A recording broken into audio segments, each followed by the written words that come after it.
There is a particular kind of exhaustion that no one talks about. It is not the exhaustion that comes from doing too much or sleeping too little. It is the exhaustion of carrying on a full, complicated, emotionally intense life entirely inside your own head while appearing perfectly calm on the outside. If you are someone who overthinks everything but expresses almost nothing, you already know exactly what this feels like. You smile when you are hurting. You say I'm fine when entire storms are moving through you. You process, analyze, replay, and dissect every conversation, every look, every word, and then you fold it all neatly, tuck it somewhere deep inside, and carry on as if none of it ever happened. This is not weakness. This is not indifference. This is a survival pattern that made complete sense once, and this is the story of how it began, what it is costing you, and why, even now, there is a way through. To understand the silent overthinker, you have to go back to the beginning. Not to some dramatic single moment, but to something quieter and more consistent than that.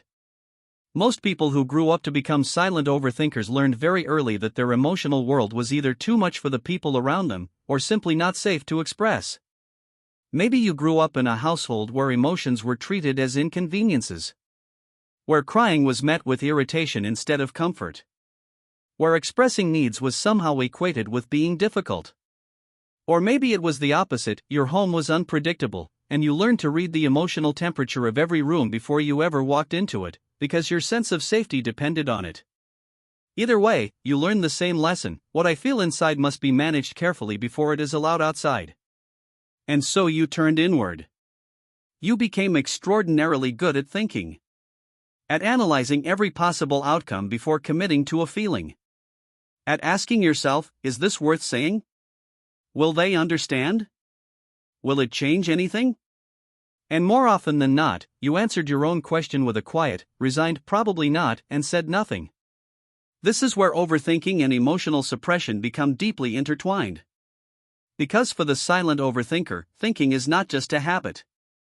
It is armor. It is the mind's way of maintaining control over an emotional world that once felt dangerously uncontrollable. What this looks like in everyday life is both remarkable and quietly devastating. You are often the most observant person in any room. You notice the shift in someone's tone before they even finish their sentence. You catch the look that passes between two people that no one else sees. You remember the small details, the offhand comments someone made 6 months ago, the way a friend sounded slightly different on the phone last Tuesday. Your inner world is rich, layered, and extraordinarily detailed. But almost none of it makes it to the surface. In conversations, you carefully edit yourself in real time. You start a sentence in your head, run it through 5 filters. How will this sound? Is this appropriate? Will this make things awkward? And by the time you have finished processing, the moment has passed. So you say something safer. Something smaller. Something that costs you less. In relationships, this pattern becomes especially painful. The people closest to you may describe you as calm, steady, even mysterious. What they do not see is that you are having an entirely parallel conversation with yourself about everything left unsaid. You want to tell your partner that you have been feeling disconnected. But instead, you think about it for 3 weeks, convince yourself it is probably not a big deal, worry about how they might react, decide the timing is never quite right, and say nothing. You want to tell your friend that something they said hurt you. But you replay the moment so many times, from so many angles, that eventually you talk yourself into believing that maybe you were being too sensitive anyway. So you let it go. Except you do not actually let it go. You carry it. This is the hidden cost of emotional silence, the accumulation. Because feelings that are never expressed do not disappear. They compress. They layer. They sit quietly in the body and the nervous system, building a kind of internal pressure that has no release valve. And what often happens is that after years of compressing, even the smallest thing can trigger a reaction that feels wildly disproportionate because it is not actually about the small thing at all. It is about everything that never got said. The silent overthinker is not emotionally absent. They are emotionally overloaded, chronically, invisibly, and alone. There is also a particularly cruel cognitive loop that silent overthinkers live inside. Because you overthink, you are exquisitely aware of every possible way that expressing a feeling could go wrong. You imagine the misunderstanding. You anticipate the dismissal. You predict the discomfort it might create. And so you stay quiet to avoid those outcomes. But the staying quiet creates its own pain, the loneliness of being unseen, the resentment of unmet needs, the grief of connection that never quite reaches the depth you are capable of.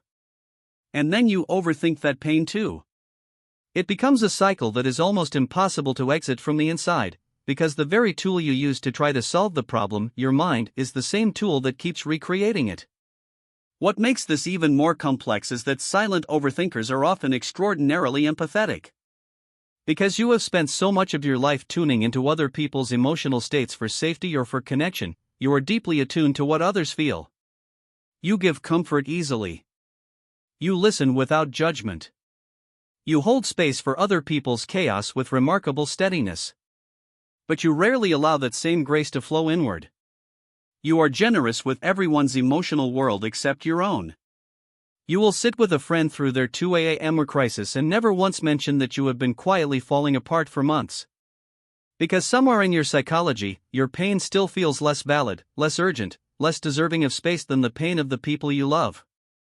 And this is the core wound underneath the silent overthinker's pattern, the deeply embedded belief that your inner world is a burden. That expressing what you feel will somehow cost you love, approval, safety, belonging.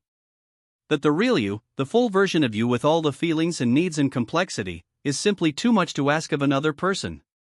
You learned this belief when you were young enough that it felt like truth, and you have been living inside it ever since. But here is what is also true. That belief was never accurate. It was a conclusion drawn by a child who needed safety and did not have enough of it. It was an adaptation that protected you when protection was necessary. And it served you then. But you are not in that environment anymore. You are not that child anymore. And the strategies that once kept you safe are now the very things keeping you isolated, keeping you from the depth of connection your extraordinary inner world is so deeply capable of. Healing for the silent overthinker does not begin with a dramatic breakthrough. It begins with something much smaller and much more radical: permission. Permission to have a feeling without immediately interrogating it. Permission to say something imperfect, something half-formed, something that does not yet have all the answers. Permission to let one person see a little more of what is actually happening inside you, and to discover that the world does not end when they do. It begins with noticing the moment you are about to fold something inward and asking yourself, gently and without judgment, what would happen if, just this once, you didn't? You have spent so long thinking through your feelings that you may have forgotten what it feels like to simply feel them. To let them exist without analysis. To let them be communicated without a perfect script.